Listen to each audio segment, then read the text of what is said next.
to witchcraft. To get sober, I stayed for a different reason.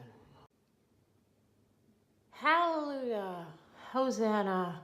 I give thanks for this food, this blessing that I now eat. When I was in detox, I envied the Christians who prayed over each plate of cafeteria glop. Deep inside, I felt if I had something, anything, to believe in, I could get sober like them. After 20 years of alcoholism, I was trying so hard to shake. Queer feminism gave me an aversion to Christianity.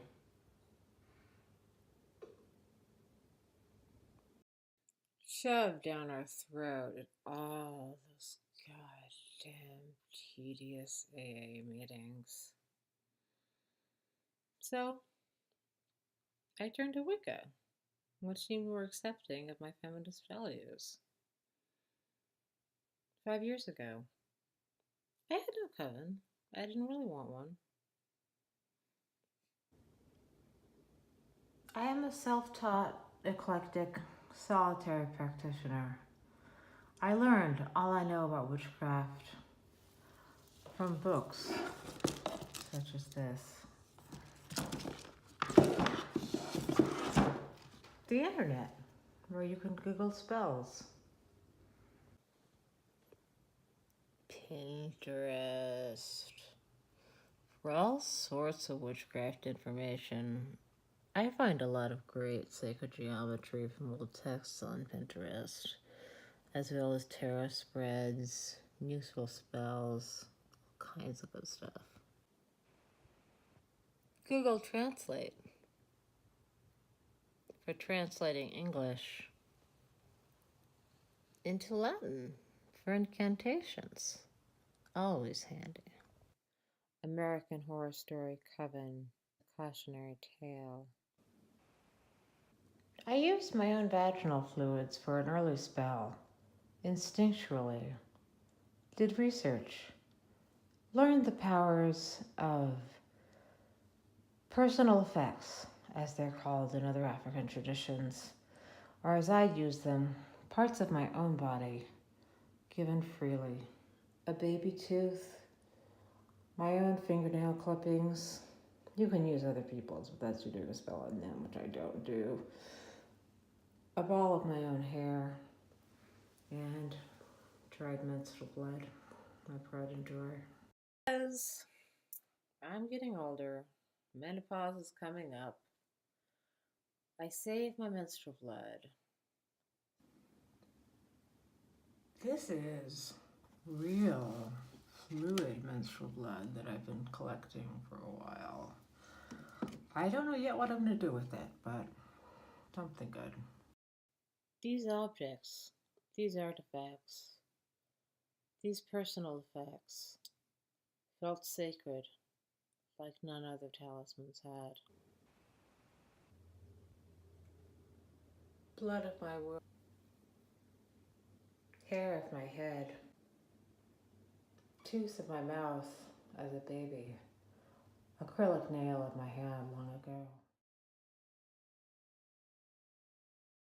These ancient gods and goddesses and ghosts, I give you the fruits of my body that I may grow strong. I must be strong as a disabled woman in a brave new world where every Nazi wants me youth and would shoot me dead as a public service.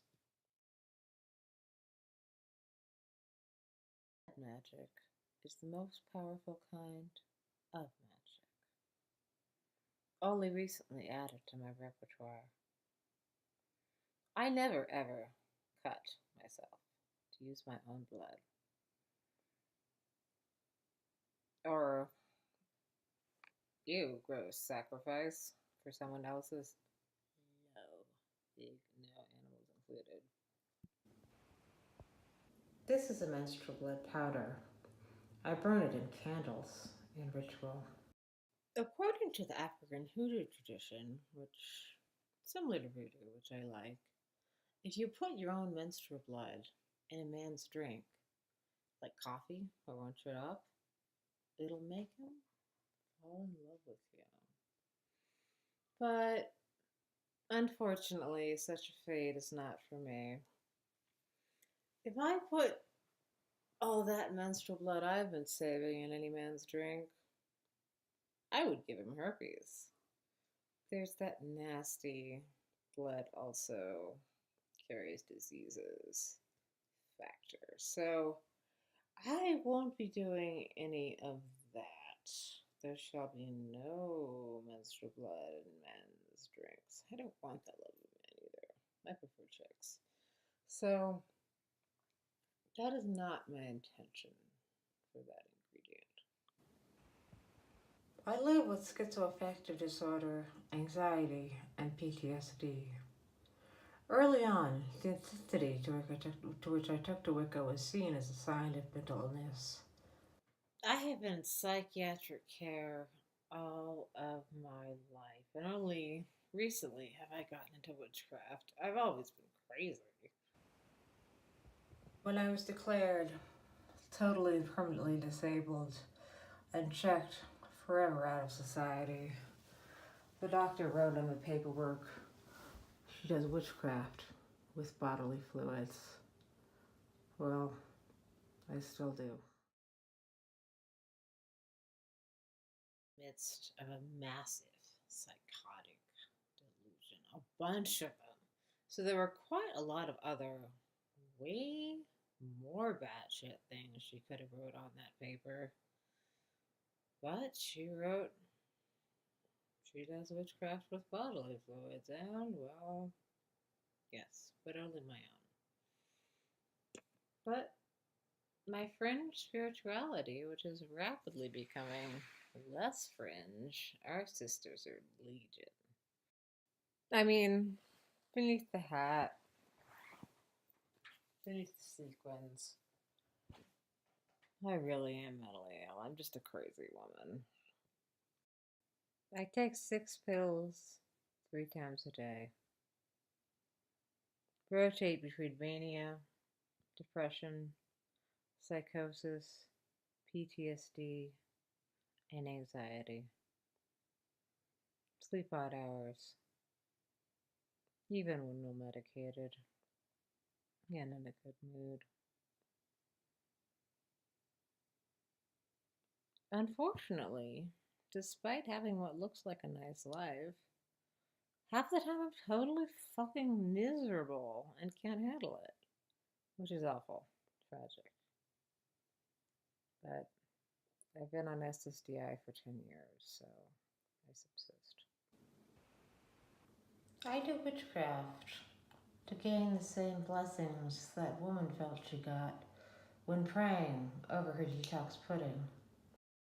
To give me something to believe in, something to keep me sober. To connect me to the spirits of my ancestors. To empower. But in reality, I am probably powerless. Wicca brings strength when my physical body is an emaciated reed. Being housebound and disabled, I am usually harmless and powerless. Powerless against everything except for alcohol. AA was wrong on that count. My will and my strength keeps me sober. Yet, I am powerless in activism. The need for me to take this much prescribed by a legitimate psychiatrist, psychiatric medicine 3 times a day, prevents me from going to protests. If I were arrested at a protest, it only takes one anarchist throwing rocks to turn a protest into a riot. I've seen it go down. I don't know how I survived all that tear gas.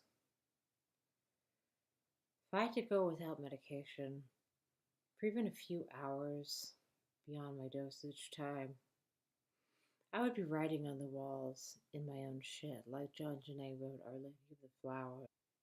Convinced this crazy bitch off her meds was channeling the great artist spirit.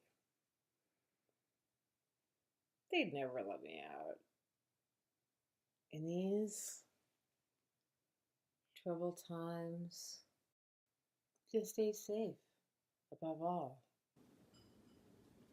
5 years of studying witchcraft and ruined my house, dedicated like a chapel, and I am still not entirely sure if witchcraft works. However, I haven't drank in exactly 5 years either. Perhaps because I found something else more interesting, more compelling, and more rewarding to do at night. Oh, Twitter. Learning about the Patriot Prayer Proud Boys protest in Oregon, my hometown. Anti-Fas counter-protesting, police tear gas.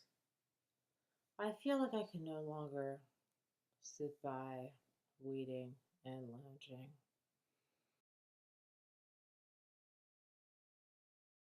I turned on bed knobs and broomsticks.